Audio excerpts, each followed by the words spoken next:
Have you noticed that everything that used to feel attainable now just feels out of reach? You ain't the only one. You ain't the only one, brother. Brother, you are not the only one. In this video, we're gonna talk about that because it's been on my mind. And it's not like you doing bad in life. It's nothing you're doing wrong. We just got bigger dreams now. Welcome back to the channel, y'all. I see we out here. Literally just got off work, got my pants on, man. It's cold out here. You see my breath? I don't know if you saw it, but we got the bad boy out here tonight. And tonight, I just wanted to take a step back and just talk about how when we go through life, you know what I mean? Our dreams are gonna go up. The older you get, the more realistic of an outlook you have on life. And because you got bigger goals, bigger dreams, you realize that, you know what I mean, the dreams you had when you were a kid, that's not sustainable now. You know what I mean? Instead of toys, now we want houses, we want properties, investments. You know what I mean? So let's get on the highway, start yapping. Yo, recently, it's almost like my work ethic has just like evolved. You know what I mean? And in a good way.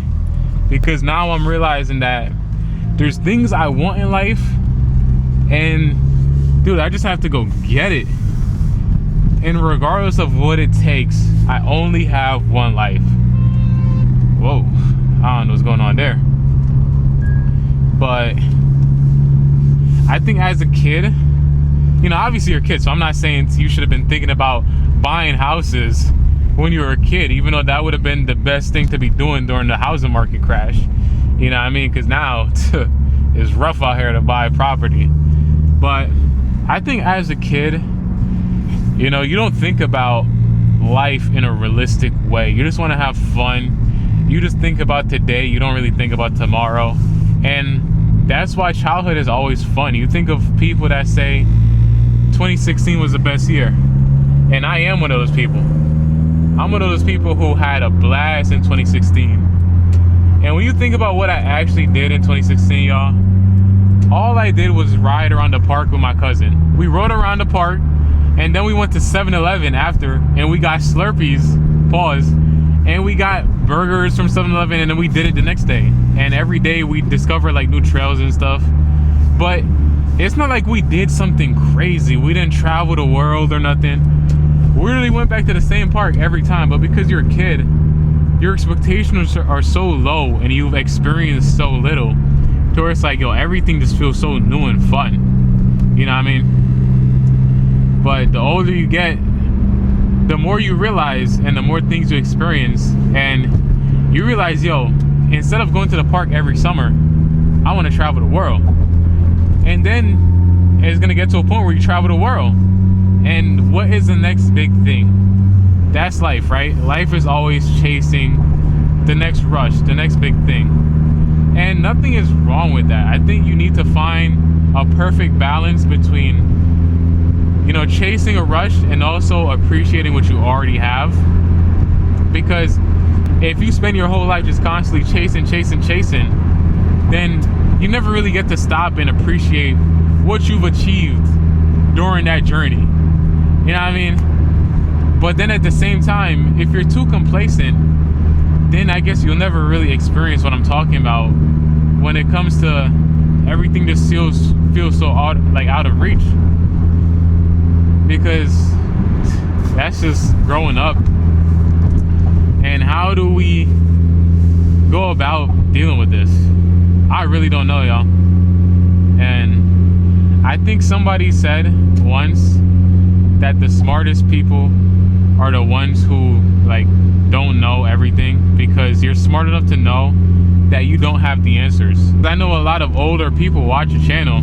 Like, I have guys commenting on the videos that are like 60, so that's crazy. And you know, it's always nice to read their comments because they have so much wisdom, just because of the fact that they've lived so much longer, they've experienced so much more, to where you're just bound to be able to chip in and have a really valid like input on my thought process. And I guess hopefully a couple of those guys watch and listen to this video it's like I really don't know how to go about feeling like everything's out of reach, because I mean, all I can really do is just work towards what I want, make the unattainable attainable. That's all I can think of right now, and that's what I've been doing. I mean, today I worked 10 hours, and now I'm recording a video right after, and I'm gonna go edit, and I'm gonna go do it again tomorrow. And I know 10 hours to some people is nothing. That's baby boy hours. I don't want to hear it, bro. Actually, I'm gonna put it in the thing. I need to start blocking some words, because I know Gene about to comment some nonsense talking about some, I remember my first part-time job. He's not even employed. He's not even employed, bruh. He be commenting this stuff when I'm actually out here in the field doing this blue-collar stuff, destroying my body in the cold. And this guy is in his nice heated room around his dual monitor setup, commenting on my videos, talking about some, I never worked a day in my life. Man, get out of here. Pack him up. Pack him up. But yeah, I got sidetracked. But that's all. I mean, I've been doing 10 hours, 12 hours.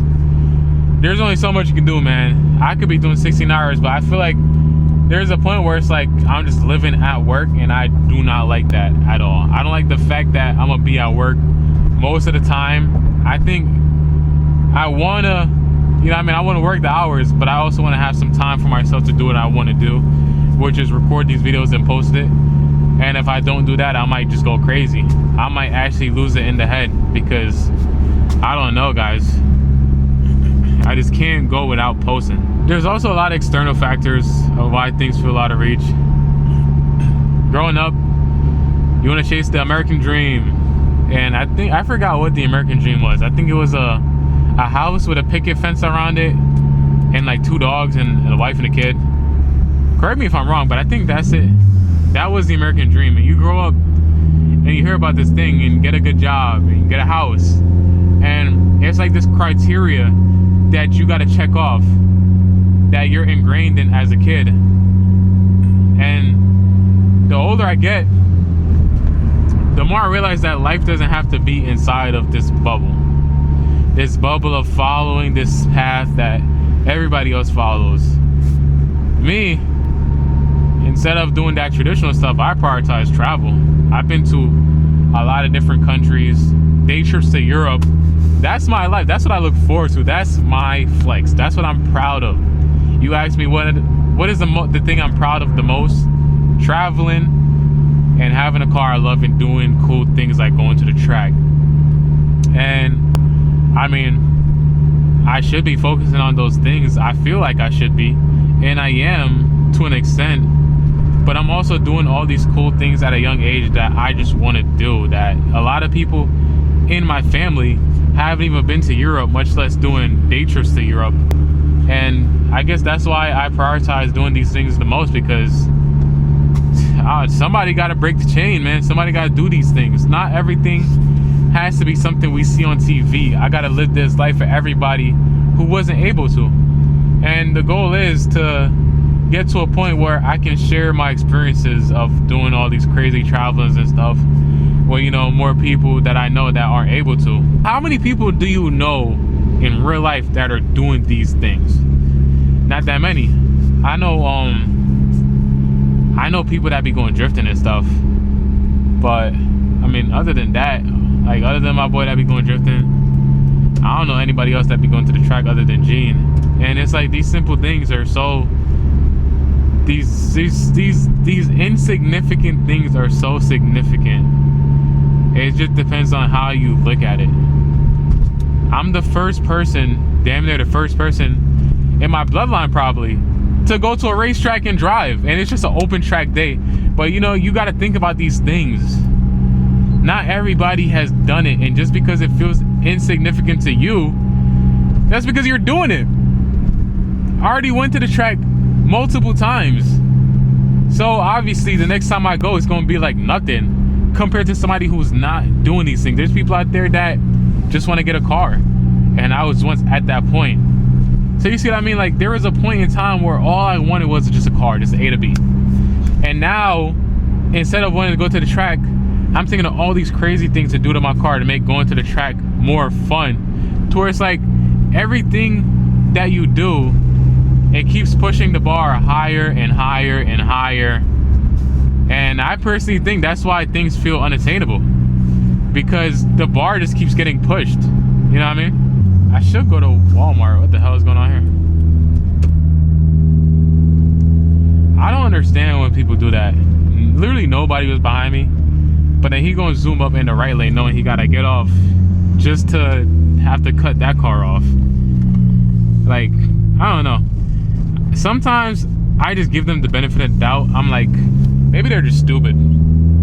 Like, a lot of people are just out here oblivious to things. But then it's like, you gotta be doing it on purpose, bro. There's no way you can't think ahead. Like, I don't know. I wish sometimes I was as oblivious as these people are, because I could just not do stuff like that. Like, how are you not thinking ahead and looking ahead and thinking in advance? And you see it so often, especially while driving, dude. There's a lot of people that literally just, it's like they're just thinking while acting. Versus me, I'm thinking like 10 steps ahead. I see a car switch over way up there and I'm already thinking, I'm planning out different escape routes, and I just assumed that everybody thought that way. I assumed that everybody had the same like prep time in their mind. I saw a TikTok about this, and as you guys can tell, I'm always on TikTok. I saw a TikTok just about this, and basically the guy was saying, you should never assume that people are thinking just like you. I'm gonna say it again. You should not assume that people are thinking just like you. And the reason he said this is because think of a situation you've been in where somebody did something grimy, something crazy, and you're like, how could they even do this? How could they even think of doing this? I can't believe that somebody would do this. That's not the right way to think, because somebody would do it. They literally did it. They're adults, they thought it through, and they did not care about how their decisions affected you, and they did it. And you're giving them the benefit of a doubt because you wouldn't do it. But not everybody has the same moral compass, and it's a tough cookie to swallow. I mean, every now and then I think about, yo, it's some people that did some grimy stuff around me, dude. A lot of people. And I've been in a position where I did some grimy stuff too, looking back at it. But I just wasn't thinking at the time, and now that I've thought it over, and I'm like, I would never do that again, because now I understand how that could have came off to this person. And although I didn't mean it in the moment, I can see how that could come off as grimy, and I adjust in my thought process, I adjust in my flow. And the things that I did as a kid, now as a grown man, I wouldn't do, because as a man now, I'm being held to a higher standard, because I'm literally a grown adult. I'm a grown grayback adult. There's no accidents as an adult. You're expected, you're held to a certain standard, and there are just people out here that they don't have the same moral compass. And I mean, there's something wrong with that for them, but that's not your fault. And you shouldn't give those people a bly just because they want to be dickheads and act a certain way just because you wouldn't do it. Not everybody was raised the proper way, and a lot of people out here had shitty upbringings, and then they make their shitty upbringings somebody else's problem. You know what I mean? And I just went on a crazy tangent, I feel like, but I just remembered I was thinking about it today, and I just got to talk about it now. Because, bro, I've been in situations where somebody would do something wild, and I would hear people saying, yeah, you know what I mean, but it's the, you know, the way that it was brought up, and, you know, different people have different upbringings. I understand that. But, dude, you do that to yourself. You know what I mean? You keep that upbringing to yourself, bruh. Because over here, we was raised properly. My mom and dad did a good job, and I'm able to understand how my actions affect others. And if you can't do that, I don't see why it's fair for me to stoop down to your level. You know what I mean? So make sure y'all not doing that stuff. If you grimy, if you're one of those people I'm talking about that are grimy, make sure you're adjusting yourself accordingly, y'all. There's no shame in the game when it comes to realizing that you messed up. We're human at the end of the day. We messed up. But as an adult, you gotta make those adjustments. You can't keep messing up with other people's vibes and expecting that you're just gonna get that stuff just like wiped out like it didn't happen. You know what I mean? I don't be giving people the benefit of the doubt no more, man, because I think I've built up a proper circle around me to where everybody that I hang out with has similar morals. Like, they would never do stuff like that. Where it's like, yo, people that be moving a different way, it's like, I just can't tolerate that no more, because I'm so used to being over on the good side. I don't got the patience to be acting like people are kids nowadays, man. Nobody's no kid, bro. I feel like, bro, grown people, man, I'm telling you, so many people let so much stuff slide, and it's like, you're an adult making decisions. Crazy, y'all. But guys, thank you for watching this far. If you have already, if you haven't, like and subscribe, man, and make sure y'all buy a TSX and travel. Come on, y'all know the slogan. Y'all know what we stand for around here, man. You already know. I'm gonna have to catch you fellas in the next time. It's time to wrap this party up. Peace, guys.